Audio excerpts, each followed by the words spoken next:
Hello, I'm Mindy Bartlett-Squillace, and this is my introductory video for my online series on how to teach reading comprehension strategies and implement them in the classroom.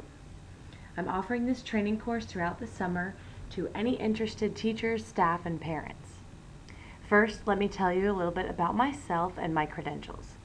I have a master's degree in elementary ed and over 10 years of experience teaching reading comprehension strategies to all ages, from elementary school students to high school kids.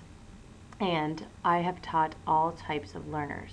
I've taught gifted readers, ESOL students, struggling readers, and students with various learning challenges and disabilities.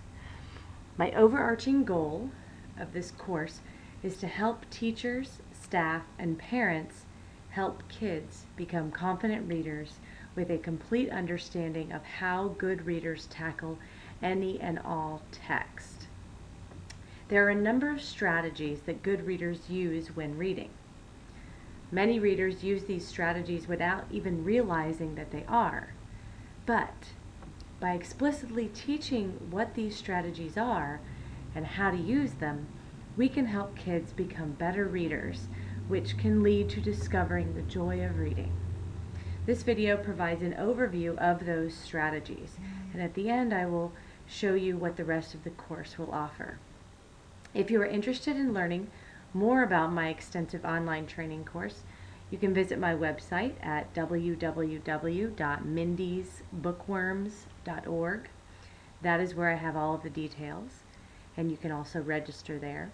You can email me at mindy@mindysbookworms.org with any questions. All right, let's get started. When kids are first learning to read, we teach them their letters, the sounds associated with those letters, which we call phonemic awareness, and in many cases, we teach words as whole units or sight words. Soon, sentence structure is taught, and increasingly more complex sentences are introduced. During this process, kids are grasping these lessons at many different levels and mastering these skills at varying paces. And the teaching continues. Before long, reading becomes a means to an end. Students are expected to read and extract meaning. They have transitioned from learning to read to reading to learn. For many, this transition is effortless and happens organically. However, some students require a bit more intentional training, and still others need the process of comprehension to be completely revealed to them. I believe many of our struggling students need this process to be taught, and that is why so many do not have either the ability to comprehend or any interest in reading. Therefore, they quite rapidly lose pace with their peers and fall critically behind. Now, let's look at comprehension in a bit more detail. I want to begin by saying that when good readers read and comprehend, a lot is happening in their minds. Reading is a complex process. The difference between reading the words on the page and comprehending them is an internal dialogue the reader has with him or herself. We often expect students to learn this process without ever explicitly teaching it to them. Those that figure it out or have a natural gift for comprehension quickly become great readers and learn to enjoy reading. For many students, however, this is not an automatic process. It must be taught through modeling and mastered through practice. Until students have a firm grasp of how they comprehend what they read, they will not have all of the tools to perform to the best of their ability. Once they have this knowledge, reading becomes fun, and the deficits, struggles, and aversion will fade away. Now, this is not my theory. This is exactly what I've seen happen time and time again in my classroom with my students. These are the strategies that all good readers use to comprehend while they are reading. Although at first these skills should be taught explicitly and individually, they happen simultaneously as we read. Slowly, the teacher should and will begin to show the overlay of these skills as an understanding of each of them occurs individually. Teaching this is a process. This is not a one-day lesson or a week-long study. These skills should be introduced right away and referred to constantly throughout the year. These strategies are the basis of all reading in all subjects. I strongly encourage science, math, history, health, music, art, theater, and all other teachers to know and model these skills in their classes during their daily lessons. This does not need to be taught in addition to or an add-on to your curriculum, but as part of how you teach. Most kids who either do not enjoy reading or find it difficult to comprehend what they are reading are lacking this knowledge and the skills necessary to process the information from the page. I believe by getting all teachers in the school to explicitly teach these strategies, we will have a tremendous impact on student success and the overall feeling towards school. We need to stop assuming that kids know how to do this and start modeling it and explicitly teaching it. Now, for the sake of simplicity, I am mostly going to give examples today that are best used with fiction passages. Watch my future videos in the training course to see how each of these strategies can and should be modeled with various texts. All right, making connections. Connecting with what we read is why certain characters or types of literature speak to us more than others. We bring a host of experience to each piece of text we read.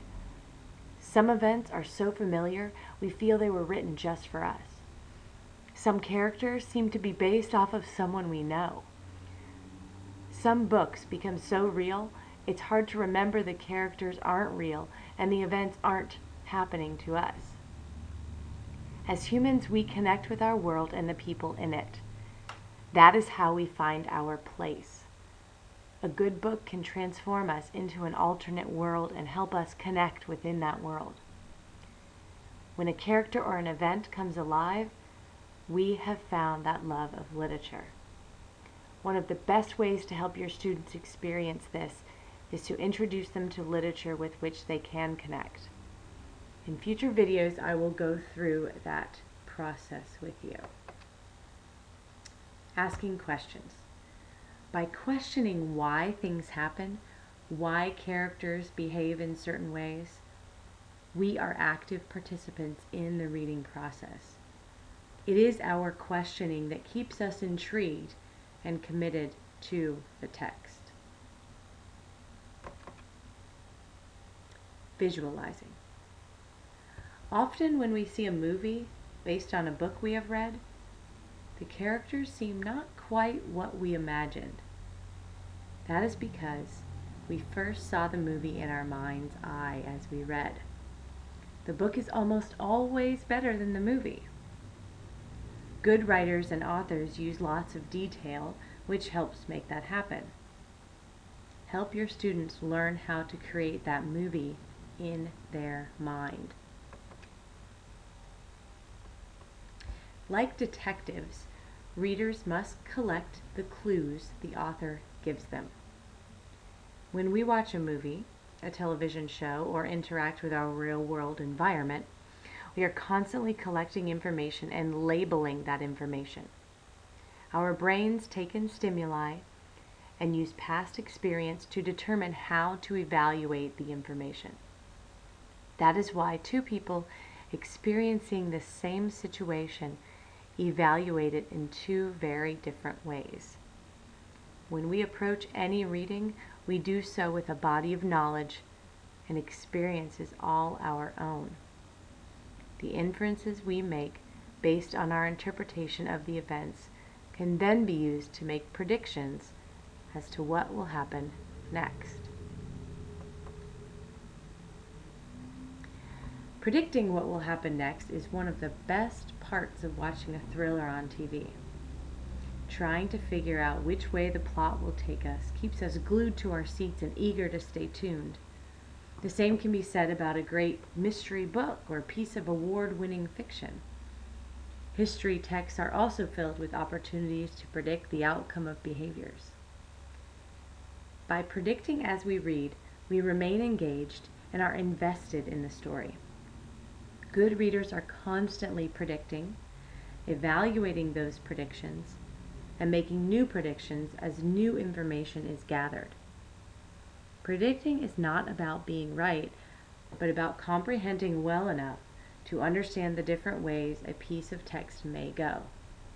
In my later video on activities that can be used in the classroom, I will give you many ways in which to practice making predictions with your students.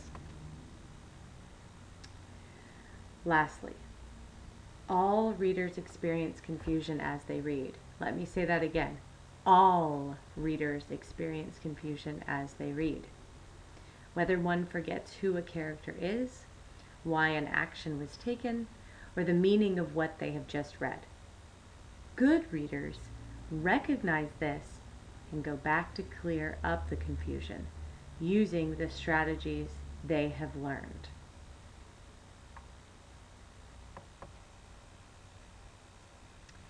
Now, I just very briefly went over those strategies good readers use. Here is an outline of what you will receive in my online training course this summer. I will provide a step-by-step process of how to teach kids how to master that internal dialogue that good readers use, which incorporates the use of all of those strategies we have just gone over.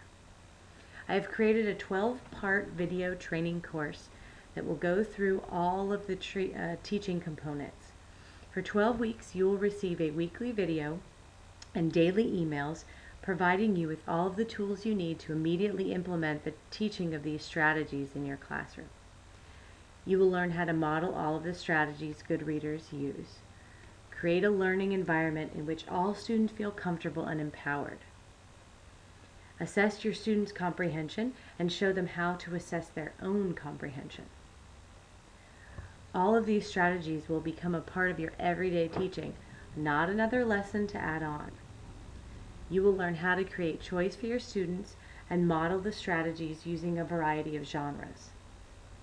By presenting book talks to your students, you will expose them to a variety of literature and help them find books that interest them.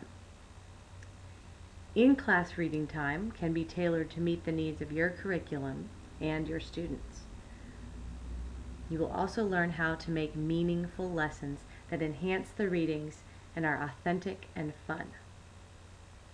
By journaling with your students, you will provide them with opportunities to receive feedback on their own comprehension and an opportunity to dialogue with you about various texts. Lastly, I will show you how to engage your students in authentic conversations about text, which will allow them to also learn from one another. The videos will walk you through the process from creating that environment to making these strategies a part of your everyday teaching. My course will show you how to incorporate these strategies into your jam-packed curriculum.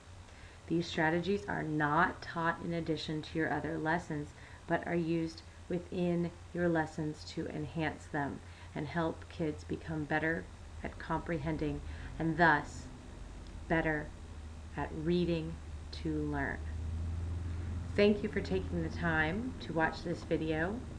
I'm going to end by reminding you that if you would like to get more information on how to register for my course, you can go to my website, www.mindysbookworms.org, and if there's any other information you need that you do not see provided there, please, by all means, contact me. I would love to answer any and all of your questions. Have a great day, and thank you for watching.